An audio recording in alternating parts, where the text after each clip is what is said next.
विश्वामित्र तपोभूमि तीर्थ है जो सत्ययुग में सप्तऋषि हुए थे। इसका नाम ब्रह्म सरोवर भी है। इस सरोवर में जैसे कि गंगा जल को किसी भी पात्र में कितने ही वर्षों तक रखने से कभी खराब नहीं होता, कीटाणु उत्पत्ति नहीं होते हैं, ठीक उसी प्रकार इस जल को कितने ही वर्षों तक रखने से इसमें जीवाणु उत्पत्ति नहीं होती। जैसे विश्वामित्र महाराज जी को यहाँ पे दानवों ने परेशानी करते थे, आज भी ऐसे ही दानव तैयार है। यहाँ कभी ना कभी संतों को परेशानी करते ही रहे। विश्वामित्र के नाम 300 बीघा भूलेखों में अंकित है। उसमें से 240 बीघा जमीन अपने अपने नाम पट्टा कर चुके हैं। ये क्योंकि ये 17 गांव गुजरों का है, तो ये गुज्जर जो है उसमें से 240 बीघा पट्टा कर चुके हैं अपने रिश्तेदारों के नाम। जी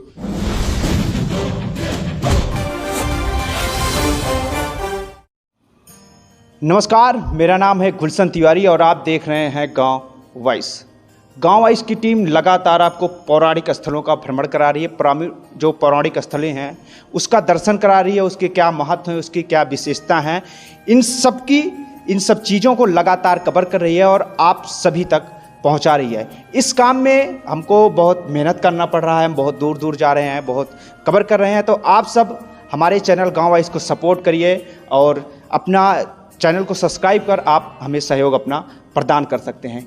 इस वक्त हमारी मौजूदगी जो है मेरठ ज़िले में है और मेरठ ज़िले में एक बहुत ही प्राचीन और पौराणिक स्थल है।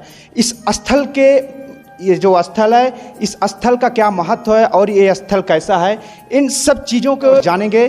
तो हमारे साथ इस वक्त यहाँ के 1008 जो महाराज जी हैं, मुख्य पुजारी हैं यहाँ के, जिनसे बातचीत करेंगे और इस जो ये स्थान है इसकी क्या विशेषता है, इन सब चीज़ों के बारे में बातचीत करेंगे। महाराज जी, सबसे पहले तो आपका गांव इस पे बहुत बहुत स्वागत है। धन्यवाद। महाराज जी, हम जिस स्थान पे मौजूद हैं ये कौन सा स्थान है, और सबसे पहले तो हम स्थान के बारे में जानना चाहते हैं महाराज जी। ये विश्वामित्र तपोभूमि तीर्थ है जो सत्ययुग में सप्तऋषि हुए थे। सप्तऋषियों में से विश्वामित्र हुए थे जो स्वदेव स्वर्ग में जाते थे इंद्र के सभा में। जब विश्वामित्र महाराज जी 68 तीर्थों में यज्ञ करते थे, उसी के पश्चात करते करते जब यहाँ आए, यहाँ मैदान अर्थात मंदोदरी का पीहर है महाराष्ट्र, जब यहाँ आके यज्ञ का प्रारंभ किए तो दानवों ने उनकी यज्ञ बार बार खंडित कर देते थे। विश्वामित्र महाराज जी की मन बड़ा दुखी होता था। इसी प्रकार बार बार खंडित होने के पश्चात भी विश्वामित्र महाराज जी यज्ञ करते थे। कुछ ही समय के पश्चात त्रेता युग का प्रारंभ हुआ, जिसमें भगवान राम का भी जन्म हुआ। जब भगवान श्री राम जन्म हुए तो विश्वामित्र महाराज जी को आकाशवाणी हुआ, हे विश्वामित्र, आपके यज्ञ को पूर्ण करने के लिए अयोध्या में भगवान राम की जन्म हो चुका है, आप जाइए, आपका कार्य संपूर्ण हो जाएगा। तो विश्वामित्र महाराज जी अयोध्या गए। अयोध्या से राजा दशरथ से राम को मांगे। उन्हीं के साथ उनके भाई अनुज लक्ष्मण जी भी आए थे। आज भी यहाँ माता सीता का कोई प्रतिबिंब नहीं है, सिर्फ राम और लक्ष्मण का। तो राम के लक्ष्मण के द्वारा यज्ञों को यहाँ पे पूर्ण करके दानवों का वध करते हुए राम ने अपने तीर के द्वारा यहाँ जो आप सरोवर देख रहे हैं, ये ब्रह्म सरोवर कहते हैं, क्योंकि भगवान राम को स्वयं परम ब्रह्म कहते हैं। इसलिए भगवान राम के द्वारा तीर से जल उत्पत्ति होने के वास्ते इसका नाम ब्रह्म सरोवर भी है। इस सरोवर में जैसे कि गंगा जल को किसी भी पात्र में कितने ही वर्षों तक रखने से कभी खराब नहीं होता, कीटाणु उत्पत्ति नहीं होते हैं, ठीक उसी प्रकार इस जल को कितने ही वर्षों तक रखने से इसमें जीवाणु उत्पत्ति नहीं होते हैं। इसी प्रकार इसमें गंधक है, जिसमें स्नान करने से मनोकामनाएं पूर्ण होता है, इस प्रकार मान्यता है। खाज खुजली एलर्जी चर्म रोग वगैरह भी ठीक हो जाते हैं। और इस जल को लेके अपने देवताओं को स्नान भी करवाया जाता है। जैसे काल कावड़ियों का जो मेला था, कई हजारों की संख्या में यहाँ पे विश्वामित्र जी के आश्रम में शंकर जी के ये अभिषेक हुआ। ठीक उसी प्रकार यहाँ जैसे पिंडदान भी होता है, जैसे हमारे गया में होते हैं। ये चारों युग में प्रमाणित होने के वास्ते यहाँ पे पिंडदान तर्पण होते रहते हैं। और समय समय के अनुसार लाखों के संख्या में मेला भी लगता है, जो स्नान दान, जैसे हमारा पूर्वांचल का है छठ महापर्व, कार्तिक पूर्णिमासी, ज्येष्ठ दशहरा, सोमती अमावस्या, इसी प्रकार अनेक प्रकार के यहाँ स्नान दान वगैरह होता रहता है। जब यज्ञ पूर्ण कर दिए भगवान राम के द्वारा, तो विश्वामित्र महाराज जी राम और लक्ष्मण को यहाँ से मिथिला सीता स्वयंवर के लिए लेके गए थे। इसी का नाम इसीलिए ये विश्वामित्र तपोभूमि तीर्थ है। आज भी भूलेखों में, खसरा खतौनी में विश्वामित्र के नाम ही कागजों में दर्ज है। जी। यानी ये जो स्थान है महर्षि विश्वामित्र महाराज जी के नाम से जो है, यहाँ की जो चीज़ें हैं, जो यहाँ की प्रॉपर्टी है, उनके नाम से अभी भी खसरा खतौनी में दर्ज है। तो ये महाराज जी ने बताया कि महर्षि विश्वामित्र जी ने जो है अयोध्या के राम और लक्ष्मण जी को यहाँ पे उनकी जो तपस्या थी, जो यज्ञ करते थे, उसमें जो दानव थे विघ्न उत्पन्न करते थे, जिससे उनके हवन जो है और जो तपस्या थी वो पूर्ण नहीं हो पा रही थी।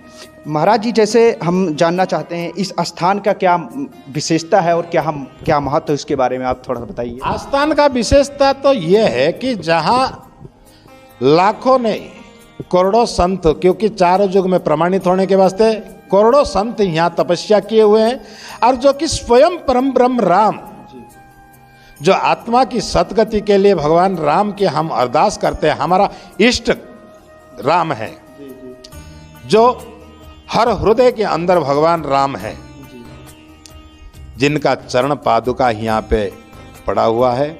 इसलिए ये ऐसा भूमि है शुद्ध अर्थात पवित्र हो चुका है, जिस कारण बड़े बड़े संत महापुरुष उदासीन अखाड़ा पहले से ही यहाँ विश्वामित्र जी के समय पे, क्योंकि विश्वामित्र महाराज जी भी स्वयं उदासीन थे, जिस कारण 14 वर्ष के लिए वनवास के लिए जो राम जी गए थे, उदासीता अर्थात श्रीमद् भगवत गीता में 14 अध्याय में आप देखेंगे उदासीन।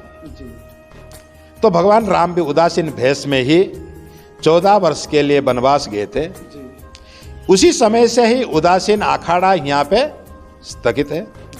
इनकी देख रेख, इनकी लंगर भंडारा सब कुछ करते आया है। लेकिन जैसे विश्वामित्र महाराज जी को यहाँ पे दानवों ने परेशानी करते थे, आज भी ऐसे ही दानव तैयार है। यहाँ कभी ना कभी संतों को परेशानी करते ही रहते हैं। जी। उस समय तो सतयुग था महाराज जी, इस समय कलयुग चल रहा है।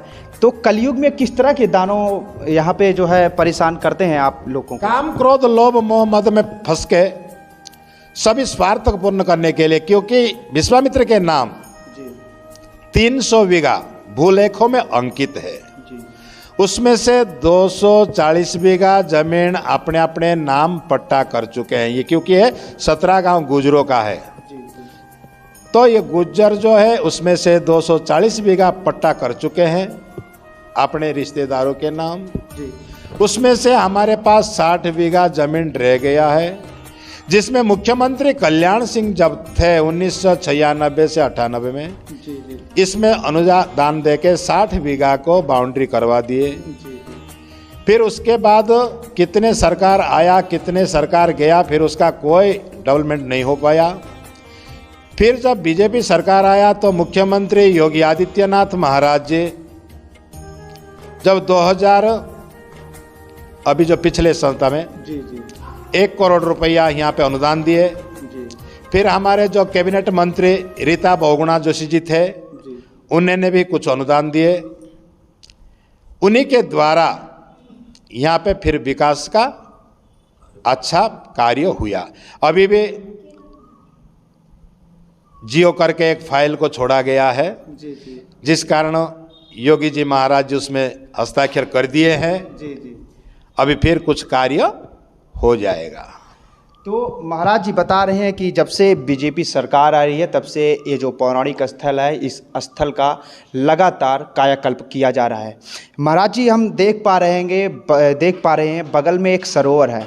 सरोवर में बहुत से लोग आ रहे हैं जो स्नान कर रहे हैं। तो इस सरोवर क्या खास महत्व है और लोग काफ़ी ज़्यादा तादाद में, काफ़ी ज़्यादा संख्या में यहाँ पे स्नान करने आते हैं?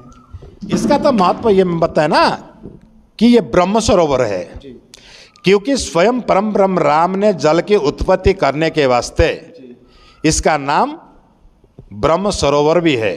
जैसे विश्वामित्र तीर्थ भी कहते हैं, इसे इतिहासों में ब्रह्म सरोवर भी कहते हैं। और जो ब्रह्म सरोवर में स्नान करते हैं, पिंडदान करते हैं, तर्पण करते हैं, अर्थात सप्त पीढ़ियों को उद्धार करने का मार्ग होता है। इसी का नाम है ब्रह्म। अर्थात ब्रह्मांड के जो भी जीव है, इस सरोवर को दर्शन मात्रे, स्नान मात्रे मोक्ष को प्राप्ति हो जाते हैं। उसी का नाम ब्रह्म सरोवर है। जी महाराज जी, जैसे हर किसी चीज़ का हर किसी जगह का एक विशेष दिन होता है, विशेष महत्व होता है, तो क्या सरोवर में स्नान करने का क्या कोई विशेष दिन है कि लोगों को विशेष महत्व मिले, उससे विशेष लाभ मिल सके? क्या ऐसा कोई विशेष दिन है? जिस प्रकार मलमास चलता है, कनागत जिसे कहते हैं, तो कनागतों में इतिहास गवाह है कि पिंडदान करना, तर्पण करना, पितरों को दान देना, तो मोक्ष को प्राप्ति होते हैं। इसी प्रकार इतिहास है। तो इसी ब्रह्म सरोवर में जैसे कि कार्तिक पूर्णिमासी, ज्येष्ठ दशहरा, सोमती अमावस्या, इस प्रकार समय पे लाखों के संख्या में, हजार नहीं लाखों के संख्या में दूर दूर से श्रद्धालु आस्था के साथ स्नान दान करते रहते हैं। जी हाँ, ये जो स्थान है बहुत ही प्राचीन और पौराणिक स्थल है। यहाँ पे लाखों की संख्या में पूरे देश और दुनिया से श्रद्धालु दर्शन करने आते हैं। महाराज जी, जो श्रद्धालु अभी यहाँ पे नहीं आ पाए हैं या फिर आना चाहते हैं, तो वे लोग एक विशेष दिन का इंतज़ार करते हैं। वो लोग सोचते हैं कि यह जो स्थान है यहाँ पे कब विशेष मेला होता है, यहाँ पे दर्शन के लिए हमें विशेष दिन या सबसे महत्व दिन कौन सा होता है, तो लोग जानना चाहते हैं। तो यहाँ पे दर्शन करने के लिए जो आना चाहते हैं, क्या कोई विशेष दिन है जो यहाँ पे दर्शन होता है? अमृत को पीने के लिए कोई समय काल पात्र नहीं होता है। मिले तो उसका सेवन अवश्य कर लेना चाहिए। भजन करने के लिए, आत्मा की सद्गति के लिए या मोक्ष को प्राप्ति करने के लिए कोई समय काल पात्र तिथि नहीं होता है। प्रभु के जिसके ऊपर कृपा हो जाता है, वो अपने आप ही अमृत की ओर पहुंच जाता है। जिसके ऊपर प्रभु की आशीर्वाद हो जाता है, वो तीर्थस्थलियों में स्नान दान करने के लिए देवस्थलियों में पहुंच जाते हैं। इसलिए इसका मैंने अभी आपको कहा, ऐसे मेन पर्व तो 5-10 है, लेकिन चलता ही रहता है। हर समय आस्था के साथ हजारों की संख्या में आते जाते रहते हैं। तो जी हाँ, बिल्कुल, हम जो मानव हैं, हम जो इंसान हैं, अपने हिसाब से सब कुछ तय करते हैं कि हमें किस तरीके से क्या करना है। हमने सोमवार बना लिया, हमने मंगलवार बना लिया, हमने बुधवार बना लिया, लेकिन ऐसा नहीं है। भगवान की भक्ति के लिए, भगवान के दर्शन करने के लिए कोई विशेष महत्व दिन नहीं है। महाराज जी, जिस प्रकार किसी भी स्त्री हो चाहे पुरुष, भजन करने का सबको अधिकार है, ऐसे ही प्रत्येक मनुष्य को कोई बार की आवश्यकता नहीं, ना ही कोई समय की आवश्यकता है, ना कोई तिथि काल पात्र की आवश्यकता है। जब उसकी पुण्य जागृत हो जाता है, तभी वो देवस्थलियों में चले जाते हैं, भजन करने के लिए व्यस्त हो जाते हैं। और जब पुण्य खत्म हो जाता है, पाप बढ़ोतरी हो जाता है, फिर वो आप मलिच्छे के भांति 8 बजे सोते हैं, 10 बजे उठते हैं, पशु पंछियों के भांति कर्म करते रहते हैं। और जिसका पुण्य होता है, वो पुण्यात्मा 4 बजे ही अपना स्नान दान करके प्रभु के प्रति आस्था बना देते हैं। फिलहाल इस एपिसोड में इतना ही। आपको हम यहाँ का जो स्थल है उस स्थल के दिव्य नज़ारे का दर्शन करवाते हैं, तो आप बने रहिए गाँव वाइस पे।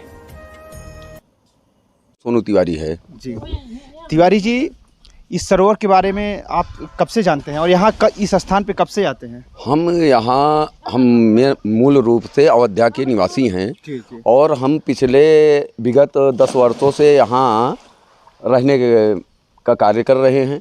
हम यहाँ पे जब भी मेला लगता है या फिर वैसे भी धर्म के नाम पे, आस्था के नाम पे हम आते जाते रहते हैं। जी। ऐसा बताया गया है कि त्रेता युग में भगवान राम जो है यहाँ आए थे। विश्वामित्र की ये तपोस्थली थी और यहाँ मैदानों का राज्य था। जो मैदानों नाम का राक्षस था वो मंदोदरी का पिता था और मैदानों जब विश्वामित्र जी हवन यज्ञ करते थे तो वो बाधित करता था। तो भगवान को मांगने के लिए विश्वामित्र जी राजा दशरथ के पास गए और राजा दशरथ से जो है आग्रह किया कि हमें जो है भगवान राम और छोटे अनुज लक्ष्मण को हमारे साथ भेज दीजिए। और फिर विश्वामित्र भगवान राम लक्ष्मण को यहाँ लेके आए। तो और विश्वामित्र जी को यहाँ जल की बड़ी वो थी, समस्याएं थी। तो भगवान से विश्वामित्र ने निवेदन किया कि हे प्रभु, क्या ऐसा आपके कुछ बाण है कि यहाँ पे जल वो कर दिया जाए। तो भगवान ने यहाँ पे बाण मारा है, यही सरोवर है, ब्रह्मास्त्र का प्रयोग करके यहाँ पे जल उत्पन्न किया गया है। जी। और ये जल की विशेषता ये है कि कोढ़ हो, कुष्ठ हो, यहाँ पे नहाने से समस्त पाप कट जाते हैं।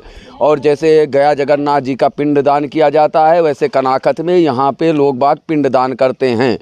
यहाँ पे आस्था के लिए कोई वो नहीं है, कोई दिन नहीं है जब आपको भगवान यहाँ बुलाएं, जब आप आके यहाँ स्नान कर सकते हो। जी। क्या नाम है छोटू आपका? हमारा नाम कृष्णा है। कहाँ के रहने वाले हो? गगोल। तो इस सरोवर में कब से नहाने आ रहे हो? हमें बोली काफ़ी साल। इसके बारे में कुछ कहानियाँ वानियाँ सुनाया, किसी ने बताया है इस स्थान के बारे में? हाँ, ऐसे तो बताया, जैसे यहाँ राम जी आते हैं, यहाँ रहान जी, उन्हें विश्वामित्र जी ने यहाँ यज्ञ के बारे में बताया। जी। क्या नाम है छोटू आपका? बादल जी। इस स्थान पे एकदम डुबकी लगा रहे हैं, कूद हाँ जी, पीपल से भी कूद रहे हैं जी। पीपल से कूद? हाँ जी। आनंद आ रहा है? हाँ जी। भगवान की जय।